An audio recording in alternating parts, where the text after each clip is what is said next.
बिस्मिल्लाहिर्रहमानिर्रहीम। अस्सलाम वालेकुम नाज़रीन, मैं सरवत वलीम हूँ। खुदा करे जहाँ भी आप लोग रहें खुशबाश रहें, अल्लाह की अमान में रहें, बखैर आफियत आप लोग रहें। ताज़ा तरीन ख़बर आ गई है जी, अमेरिका में जो डोनाल्ड ट्रंप हैं वो जीत चुके हैं। और डोनाल्ड ट्रंप की इस जीत के अंदर डोनाल्ड ट्रंप का किरदार तो था ही, मगर इसकी जीत में मुसलमानों का भी अपना किरदार था।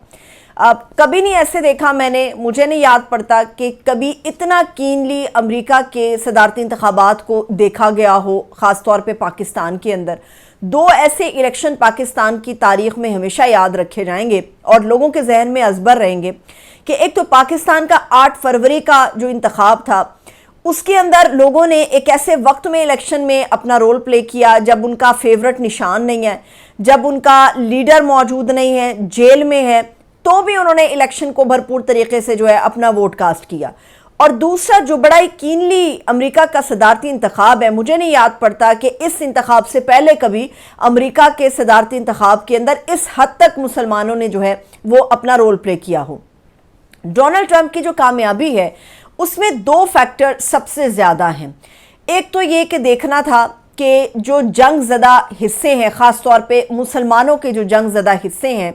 वहाँ पर पॉलिसी क्या होगी। तो ट्रंप के ऐलान के बाद कि वो इन जंगों के ऊपर बिलीव नहीं करते, और ट्रंप का जो माजी है वो भी इससे भरपूर हमें नज़र आता है कि वो जंगों पर बिलीव नहीं करते। वो ये समझते हैं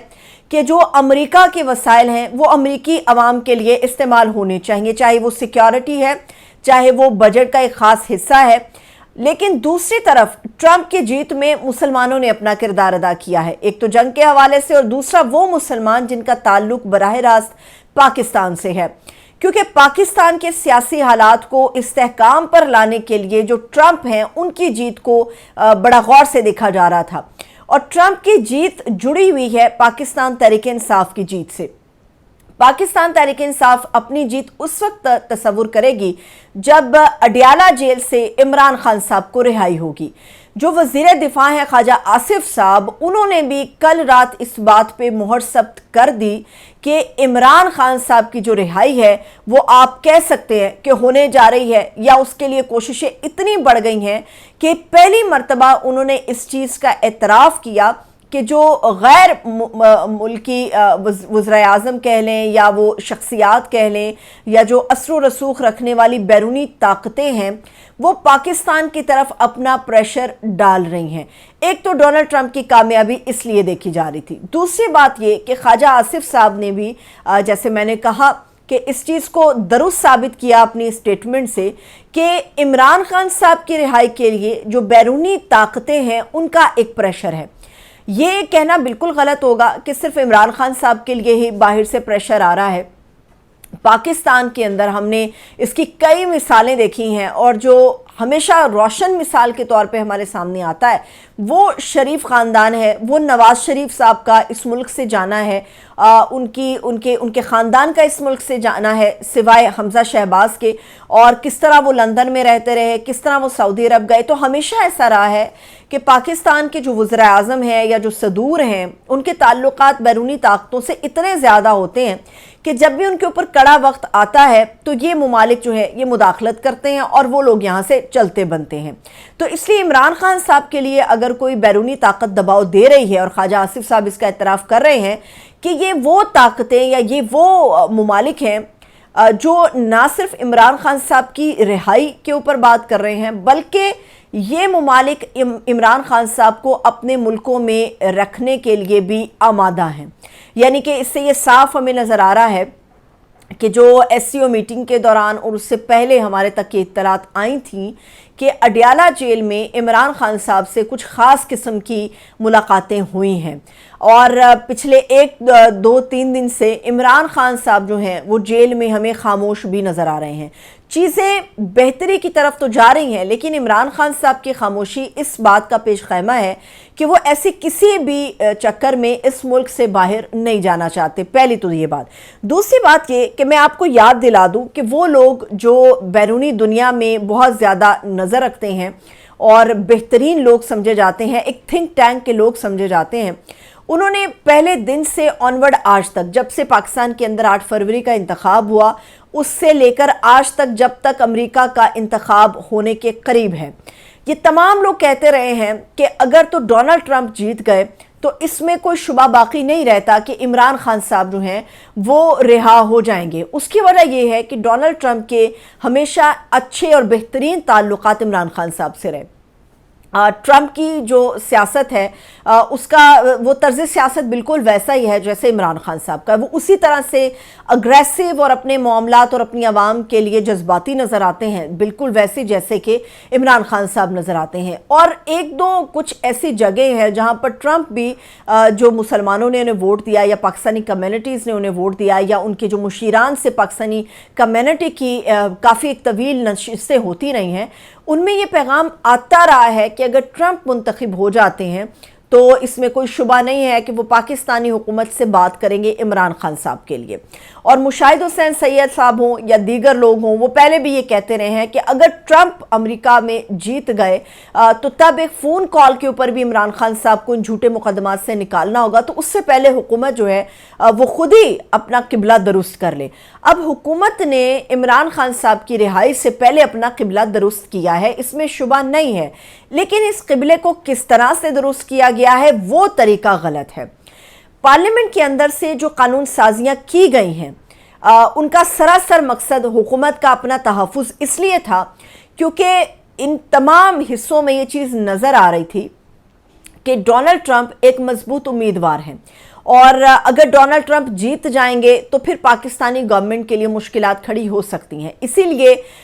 اس انتخاب کے ہونے تک اور امریکہ میں ڈونلڈ ٹرمپ کے صدر منتخب ہونے سے پہلے تک ہماری پاکستانی پارلیمنٹ میں ایسی قانون سازیاں کی گئی ہیں جس سے حکومت نے اپنا راستہ مضبوط کیا، اپنا تحفظ کیا، عدالتوں کے اندر اس طرح سے اکھاڑ پچھاڑ کی کہ ان کا پورا ڈھانچہ جو ہے وہ تبدیل کر کے رکھ دیا، اور ایسی قانون سازیاں کر دیں سروسز چیفز کے حوالے سے، عدلیہ کے حوالے سے، ذاتی تحفظ کے حوالے سے، کہ ان لوگوں کو کوئی خطرہ نہیں ہو پائے گا اگر ٹرمپ منتخب ہو بھی جاتے ہیں یا عمران خان کی رہائی کے لیے کوئی بندوبست ہوتا بھی ہے۔ جو عدلیہ کے ساتھ انہوں نے چھیڑ چھاڑ کی ہے اس کے اندر سب سے جو موسٹ امپورٹنٹ ہے وہ سپریم کورٹ اور اس کے اندر تشکیل پانے والا وہ آئینی بینچ ہے۔ آئینی بینچ کا جو سربراہ منتخب ہوا ہے اس کی قابلیت کے اوپر کئی سنگین سوالات ہیں، وہ میں آپ کے سامنے رکھتی ہوں تاکہ چیزیں کلیئر ہو سکیں۔ پہلی بات تو یہ ہے کہ سپریم جوڈیشل کونسل جو ہے وہ 8 نومبر کو اپنا ایک اجلاس کرنے جا رہی ہے، اور سپریم جوڈیشل کونسل کے اس اجلاس کے اندر ایک ایسی درخواست کو بھی سماعت میں رکھا گیا ہے جو جسٹس منیب اختر صاحب کے خلاف ہے۔ بالکل یہ وہی جسٹس منیب اختر صاحب ہیں جنہوں نے جسٹس منصور علی شاہ صاحب کے ساتھ مل کے چیف جسٹس کو ایک خط لکھا، جنہوں نے آئین کے تحفظ کی بات کی، یہ وہی چیف جسٹس منیب اختر صاحب ہیں، اور ان کے خلاف ایک درخواست ڈالی گئی ہے۔ 8 نومبر کو سپریم جوڈیشل کونسل ان تمام ججز کے خلاف ریفرنسز اور درخواستوں کو سنے گا جس کی سربراہی خود چیف جسٹس یحییٰ آفریدی صاحب کر رہے ہیں، اور اس کے اندر جسٹس منیب اختر کی درخواست بھی لگائی گئی ہے۔ قانون کے حساب سے دیکھا جائے گا تو جو ایلیگیشنز منیب اختر صاحب کے اوپر لگائی گئی ہیں، جیسے عدالت سے انہوں نے کھلواڑ کیا، سپریم کورٹ کی ساکھ کو انہوں نے نقصان پہنچایا، آئین کے ساتھ انہوں نے کھلواڑ کیا، یہ وہ الزامات ہیں جو درخواست کے اندر ہے جن کو سنا جائے گا، اور جو ہمیں نظر آتا ہے کہ بالکل بھونڈے قسم کے الزامات ہیں، لیکن یحییٰ آفریدی صاحب کے اوپر بھی کئی سوالات کھڑے ہو گئے۔ ایسا لگتا ہے کہ یحییٰ آفریدی صاحب صرف سپریم کورٹ میں بیٹھنے والے ان 10 ججز کے چیف جسٹس ہوں گے، اس کے علاوہ کسی کے نہیں، کیونکہ جو ان کا اختیار ہے جسٹس امین الدین کے آئینی بینچ کے سربراہ بننے کے بعد، وہ یحییٰ آفریدی صاحب کا اتنا اختیار نظر آتا ہے کہ اگر طلاق کے کیسز آ جائیں گے، حلالے کے کیسز آ جائیں گے، جائیدادوں کا معاملہ آ جائے گا، تو وہ چیف جسٹس یحییٰ آفریدی صاحب سن سکیں گے، لیکن جو اصل مدعے کے کیس ہیں، دباؤ کے کیسز ہیں، جو حقیقتاً بڑے کیس ہیں یا جس کے اندر سسٹم اپنی پھل پھولے گا، وہ آئینی بینچ کے سامنے ہوں گے جس کے سربراہ جسٹس امین الدین صاحب ہیں۔ سپریم جوڈیشل کونسل کے علاوہ ہمیں یاد ہے جوڈیشل کمیشن کے اجلاس کے حوالے سے چیزیں سامنے آئی تھیں، ہمیں پتہ ہے کہ اس کی تشکیل کے اوپر سوالات ہیں، اور اس کے اندر جو جسٹس امین الدین صاحب ہیں ان کے کریڈٹ پہ جو سب سے بڑا کیس اور مقدمہ ہے وہ مخصوص نشستوں کے حوالے سے ہے۔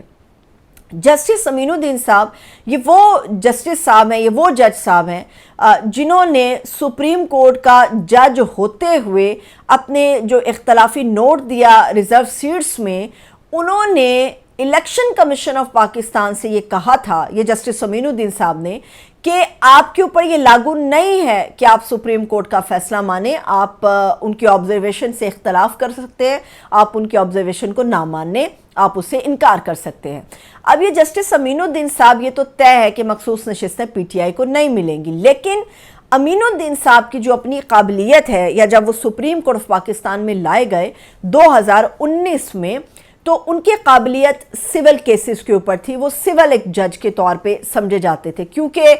इससे पहले वो सिविल केसेस को निपटाते रहे थे। और जब इनको लाया गया 2019 में, तो सुप्रीम कोर्ट के अंदर सिविल नौइयत के केसेस की भरमार थी। इसी वजह से जस्टिस अमीनुद्दीन साहब को सुप्रीम कोर्ट में लाया गया।